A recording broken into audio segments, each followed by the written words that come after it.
Welcome to the Week 6 Forum. This last week of Unit 1, we're covering the Progressive Era, which is an immensely important period in the evolution of American federalism. To me, when you're reading this chapter, the important issues relate to the rise of industrialization. How did the emergence of railroads, shipping, and manufacturing alter the basic fabric of the United States?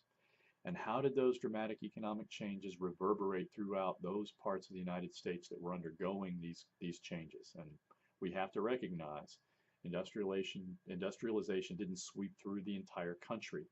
It was a distinctive phenomenon in the Northeast, the Midwest, and the West, but it really didn't meaningfully penetrate the states of the former Confederacy until much later. I love the opening vignette. We all know about the role that progressives played in pushing through prohibition, but the parallel movement to ban marijuana really uncovers the racism that remained deeply embedded in the white middle class, not just in the Deep South. That so much of the anti-marijuana campaign relied on lurid and unsubstantiated stories of the physical effects of marijuana consumption really illustrates the extent to which the progressives were often responding to pseudoscience rather than to any hard scientific studies. That we're now revisiting the issue is, in my opinion, once again, an illustration of path dependence, right? As I noted in the weekly overview, the reformers of the Progressive Era believed that governments, either state or federal, were the appropriate institutions for making the kinds of reforms that they believed were needed. We should always give thought to the Progressive Era amendments to the Constitution, the 16th, the 17th, the 18th, and the 19th Amendments. Think about what those constitutional changes accomplished. Which of these amendments, ratified in a 7-year period between 1913 and 1920, most changed American politics? I know a lot of you will go the 19th Amendment. My vote goes to the 16th Amendment. The ability of the federal government to extract revenue in the form of income tax. It ain't sexy, but it is one of the most thoroughgoing alterations of our constitutional regime since the ratification of the Bill of Rights. And I would rank the 14th and the 16th Amendments as 1A and 1B in the most important changes to our constitutional structure. With the 14th Amendment, the federal government gains the authority to regulate the discriminatory actions of states. However, without the 16th Amendment, the federal government would have lacked the revenue capacity to enact national level reforms. Think about it. Would we have survived the Great Depression without the federal government's enhanced taxing authorities? Would we have been able to successfully prosecute World War II without extraordinary federal efforts? How might the Cold War have turned out? Back to the Progressive Era.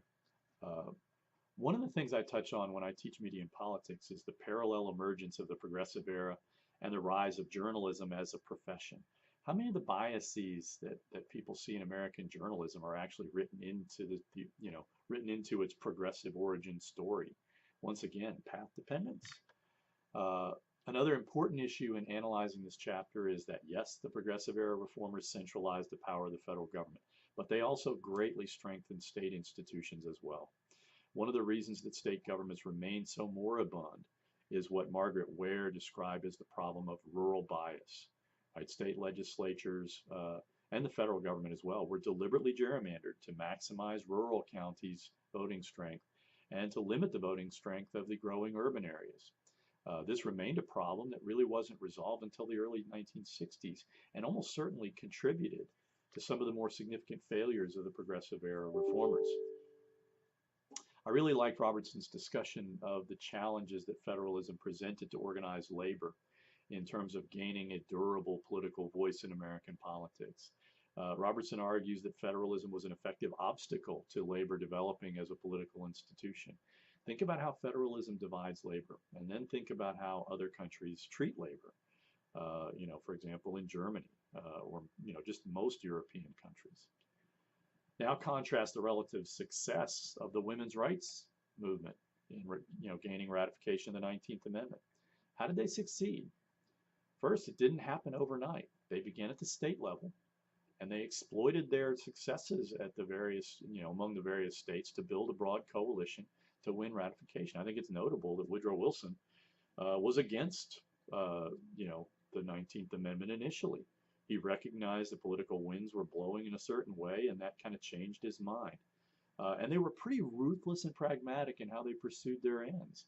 because they knew they were going to have to get votes, for example, from at least some of the southern states. How did they go about doing that? How did they, win, approval for a massive expansion of the electorate in states that were absolutely resistant to any alteration of the status quo?